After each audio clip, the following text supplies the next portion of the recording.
వైఎస్ఆర్సీపీ వాళ్ళు చంద్రబాబు నాయుడు గారి తల్లిని వదలలేదు, లోకేష్ గారి తల్లిని వదలలేదు. ఎవరి తల్లిని ఎవరి చెల్లిని కూడా తల్లికి చెల్లికి భేదం లేకుండా స్త్రీని గౌరవించేటువంటి మన సాంప్రదాయ మన సంస్కృతిలో స్త్రీలని తిట్టడం ఏంటయ్యా? ఏమి రాజకీయం అయ్యా మీది? ఎలా ఎమ్మెల్యేలు అయ్యారయ్యా మీరు? ప్రజా సేవకుల మీరా?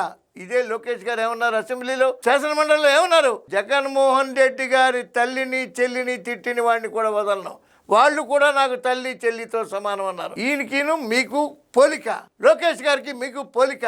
లోకేష్ గారి కాలి గోటికి దగ్గర చుట్టుపక్కల కూడా నిలబడడానికి సరిపోయినటువంటి నాయకులు మీరు. సూర్యచంద్రులు లాంటి తండ్రి కొడుకులు వాళ్ళు. అగ్ని గోళాలు దగ్గరకు వస్తే మాడి మసైపోతారు వైఎస్ఆర్సీపీ వాళ్ళు. ఇది తెలుసుకోండి. సంస్కారాన్ని ప్రేమించండి. సంస్కారమే కావాలి, ఓన్లీ సంస్కారం.